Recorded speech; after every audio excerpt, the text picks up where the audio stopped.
Comment équilibrer, soigner les problèmes de cellulite qui sont persistants? Bonjour, je m'appelle Rita Osterbeck de la chaîne Ayurnatur, la chaîne où je vous parle de Ayurveda et de naturopathie. Et aujourd'hui, on va voir en détail qu'est-ce que l'Ayurveda et la naturopathie peuvent faire pour la cellulite.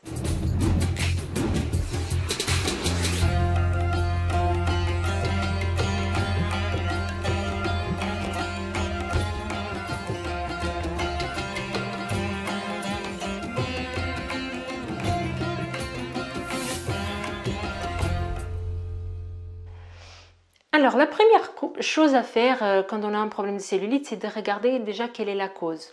Donc, en Ayurveda, on va étudier les 3 doshas. Si vous ne savez pas encore, si ça ne vous parle pas du tout, je vous invite à faire le quiz ayurvédique qui est un descriptif de la vidéo pour connaître un peu plus.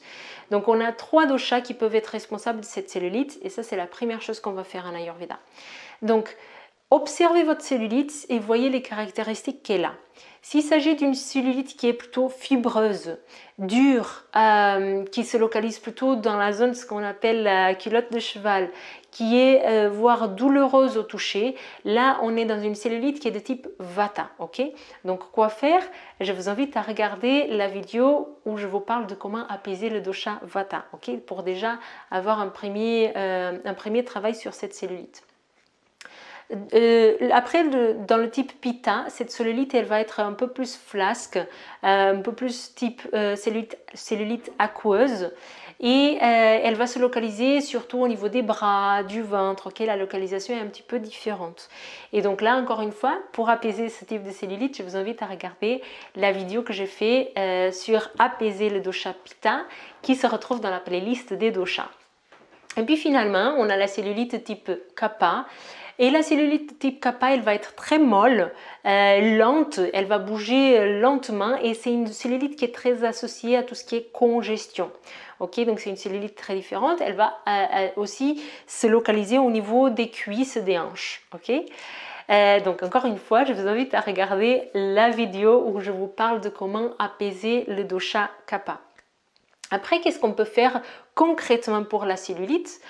Une fois qu'on a travaillé sur le dosha en général, il faut faire des choses un peu plus en lien avec la cellulite. Donc, je vais vous parler de plusieurs choses. De l'alimentation, de l'hydratation, d'éliminer les toxines, des massages et de l'activité physique et aussi du chaud-froid. Donc, en fait, ça c'est une vision qu'on a plus en naturopathie, c'est que la cellulite, l'accumulation de cellulite, c'est lié à des toxines qui s'accumulent à un endroit ou à un autre. Donc une chose de base qu'on dit en Ayurveda mais aussi en naturopathie, c'est qu'on va activer tout ce qui est les émonctoires, c'est-à-dire les organes de sortie des toxines du corps, pour éliminer ces toxines. Et l'organe cible, là pour la cellulite, ça va être le foie. Parce que l'accumulation de toxines au niveau du foie, ça va faire que le foie il va être engorgé et du coup ces toxines elles vont s'accumuler et pour une raison X ou Y, chez vous, ça s'accumule dans un endroit précis et ça fait de la cellulite. Okay? Donc, comment travailler sur le foie et les autres émonctoires? Il faut agir sur l'alimentation et l'hydratation, donc ça je vais parler juste après. Mais vous pouvez aussi utiliser des plantes par exemple pour aider à nettoyer le foie. Donc l'artichaut et la radis noire, ce sont des plantes qui agissent assez bien. Donc l'artichaut c'est une plante phare pour le foie. Le radis noir, il va agir aussi sur la vésicule biliaire, mais vous savez, la vésicule biliaire et le foie, ils sont associés, hein, ils sont liés. Et donc, tout ça, ça va avoir une action, un impact aussi sur cette stagnation qui se passe au niveau de la cellulite. Okay? Donc, ça, c'est pour tout ce qui est émonctoire, élimination des toxines. Okay? Après, au niveau local, vous pouvez utiliser des massages, des automassages. Vous pouvez faire matin et soir, par exemple, des automassages en malaxant, en faisant un genre de palpé roulé ou demander à quelqu'un de vous le faire.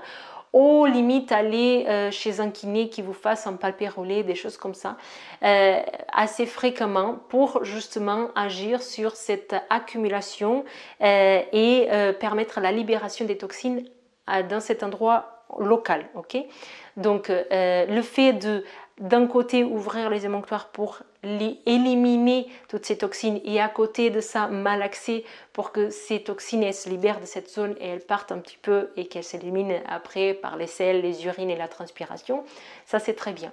Après, il faut regarder tout ce qui est alimentation, hydratation. D'ailleurs, ça c'est la première chose à faire parce que on ne devrait pas avoir besoin d'utiliser des plantes pour dégorger le foie si on a bien mangé et que du coup l'alimentation elle n'a pas engorgé le foie. Ok, donc bien sûr il faut regarder, il faut manger selon notre dosha, ok, selon les choses qui nous correspondent.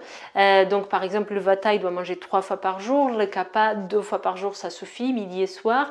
Et après voir la quantité, voir les aliments que vous ingérez et tout ça. Donc ça c'est toute une étude qu'il faut faire. Mais les aliments qu'il faut limiter, c'est les aliments qui vont surtout engorger le foie. Donc tout ce qui est produit qui est très acide, trop frit, trop gras, trop d'alcool. Voilà, tout ça c'est à limiter, ok.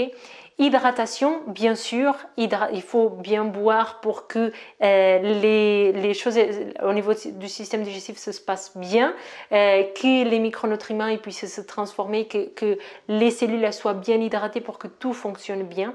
Donc si vous ne buvez pas du tout d'eau, c'est important de recommencer à boire un petit peu d'eau. Donc ça c'est souvent les personnes qui sont de type Vata qui ne boivent pas assez par rapport à leurs besoins. Vous pouvez aussi hydrater en local quand vous faites des massages. Et puis finalement, l'activité physique, donc il faut bouger. Ça c'est les personnes qui sont de type kapha, elles ont beaucoup de mal à bouger et la cellulite elle s'accumule. Donc si vous ne bougez pas, le être vivant, l'être humain est un être bougeant.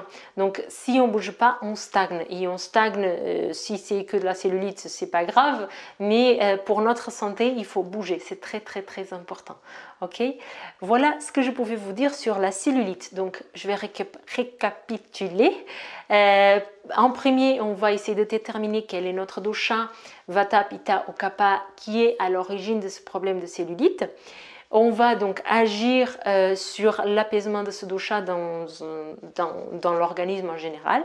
Et puis on va cibler la cellulite en particulier en agissant sur le foie avec des plantes ou autres, en utilisant des massages pour éliminer ou détacher les toxines qui sont accumulées dans cette zone. On va utiliser l'alimentation, l'hydratation et l'exercice physique. J'espère que cette vidéo vous a plu. Je vous invite à mettre des commentaires dans le descriptif de la vidéo si vous avez des questions. Et sinon, je vous dis à la prochaine vidéo. Merci.